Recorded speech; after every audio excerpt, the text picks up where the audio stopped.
Hello, everyone. So today I have the pleasure of interviewing Jasmine Hu from the Global Youth Challenge. Jasmine is a grade 11 student from Mississauga, and she took home first prize for the Global Youth Challenge. So congratulations, Jasmine. Thank you.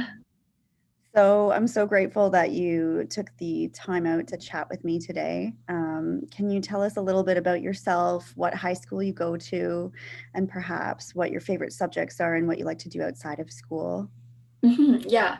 So my name is Jasmine, who, as you guys know, and I am 17 years old and I am from Glen Forest Secondary School, Mississauga, Canada.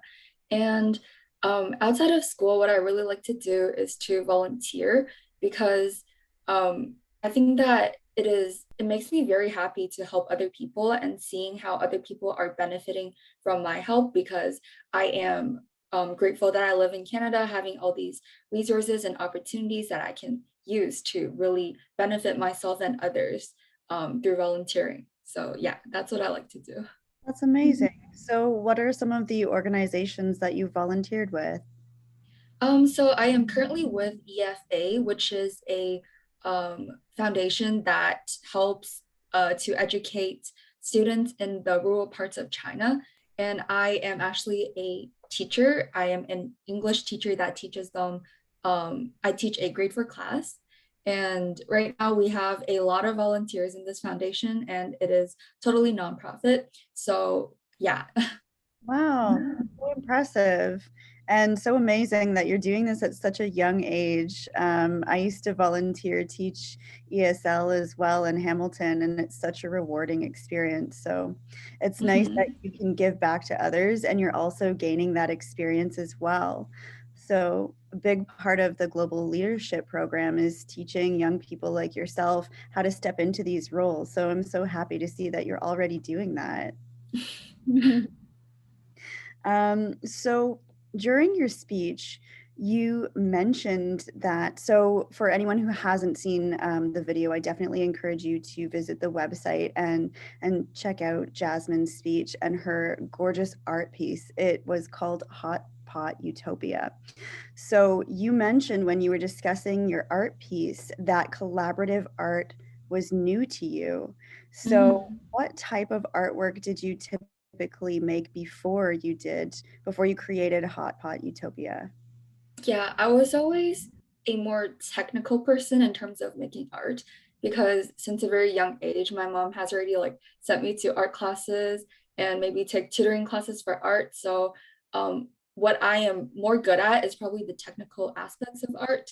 So I do a lot of sketches, maybe acrylic painting, oil painting, and etc. But throughout the Global Youth Challenge, I actually wanted to challenge myself and take the initiative to try out like a an unconventional art form, which is collaborative art. So that also like fits in with the concept of how I think that world peace cannot be achieved through individual efforts. So I wanted to really collaborate with others and then try to make an impact. Amazing. So your piece was so impressive. Now, was that freehand or did you use an illustration program online, or how did you come up with that piece? For that piece, I drew it by hand, so it was ink on paper because I am better at like, as you know, the more technical parts of the art.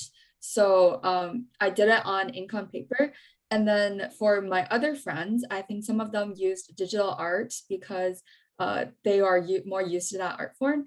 And then some other people just maybe colored in with pencil crayons, and markers. So yeah, it's a mix of both online and digital art and like art in real life. Oh, wow. Okay, that's so cool. I didn't know that.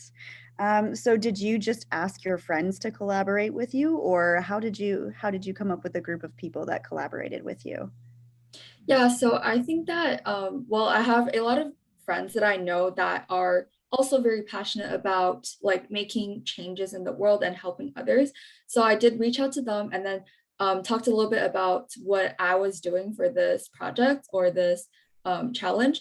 And then they were like, oh, that sounds very cool. So they were really willing to help out. And then they listened to me talk a little bit about my concept. And then I also discussed a bit about world peace with them. So that was part of my process of taking initiative to like educate others about world peace or what I've learned. And yeah, so I just basically reached out to them and then I came up with this collaborative art piece in the end. That sounds really fun and super inspiring as well. Okay, so during your speech, you mentioned the importance, of course, of creative collaboration in order to foster world peace. So, what are some of the ways that you see creative collaboration happening now in online classrooms? Mhm. I think that, well, you have to first define what creative collaboration really is. But I think that to me, creative collaboration could be a lot of small things. Even just like, for example, in English class, we collaborate together to like come up with a story.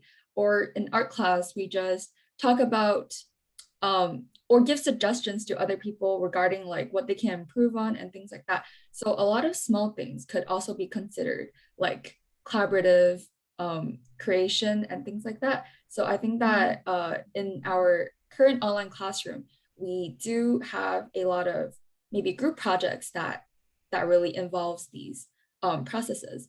And for my school, actually, um, because I am in an IB program, and then we have to complete this thing called CAS, which is basically our like 40 hours of Ontario volunteering, but we have to do more hours. And then right now, our school, because of the pandemic, our school is giving us the opportunity to all collaborate together and then each individually write letters to the senior house. And then I think that that's also something that my school is doing that is collaborative and that benefits the society. That's great. It sounds like a great way of building community as well, because it's so easy to feel disconnected from one another just with everything that we're all going through collectively through the pandemic. Mhm. Mhm. So, what are some other ways that you think people your age could collaborate in order to support more peaceful relationships cross culturally? Um, I'm just going to use the example that I gave at the beginning. Again, I think volunteering is very important because through volunteering, you will also gain a lot of skills and either hard skills or soft skills for yourself, but you will also benefit other people through the process. So I think that by volunteering, you can really make use of what you're good at and then use that to help out other people in need, but at the same time you will also learn from the other people and learn from them to gain a lot of other skills that might benefit you later in life. Absolutely. That's a great answer.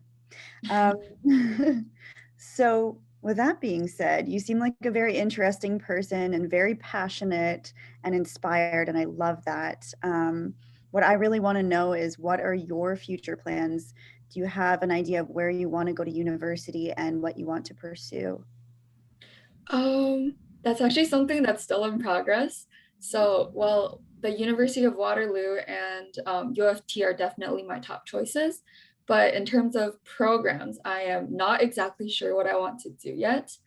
But some programs that I'm thinking about are either maybe computer science and like something related to designing, maybe. So like architecture, interior designing, and etc. Yeah. Well, that seems like the perfect fit for you. Um, Definitely. But you're so young, so you've got lots of time. No need to put pressure on yourself.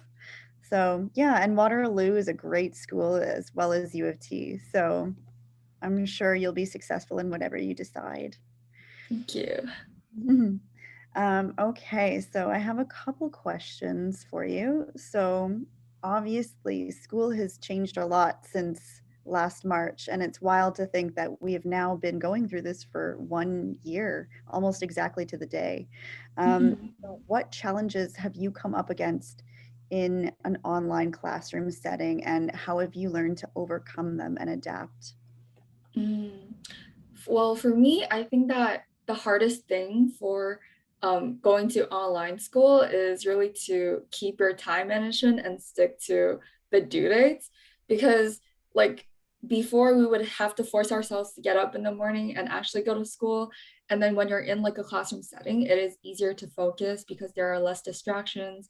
You don't get to use electronics, and the teacher is there in person. So it is easier to listen to them. But now that we're fully online, I think it's a lot harder to focus in class and really even to wake up in the morning. So that's something that's challenging for me, but I overcame that by setting like multiple alarms in the morning and really just making like small deadlines for myself so I can make sure that I stick to the due date and finish my work on time. I think that's a great idea. I definitely create deadlines for myself as well, and it's super helpful when you kind of sort of put a little bit of pressure on yourself, but not too much. Yeah, that's great. It seems like you're really dedicated. Okay, so finally, Jasmine, you strike me as a strong leader. What advice would you give to other students who are looking to become a more positive leader in an online community or a classroom or just in the community in general? Ah, um, I think one advice that I would give anyone who wants to become a stronger leader is to really take initiative and reach out to other people if you need help, or really just to um, lead others in terms of maybe if you want to make an impact in society by like doing something that you're good at, or like starting an organization or tutoring other people and things like that. I think it is really important to become a risk taker and really to not be afraid of failure and really just to take initiative and do what you think will benefit yourself and others. I think that's great. And you touched on some brilliant points. I think so many people have trouble asking for help, even adults. Yeah. Very common. So being more open to receiving and asking for help and to also supporting others, that's definitely a huge part of collaboration, right? So, Mhm. yeah, awesome. Well, thank you so much, Jasmine. It was so nice to get to know you a little bit more and have the opportunity to speak with you. And once again, congratulations on your success. And I wish you all the best in the future with school and everything else that you pursue. And I definitely hope to see you next year in the Global Youth Challenge. Thank you so much. It was my pleasure. Take care. You too. Bye. Bye.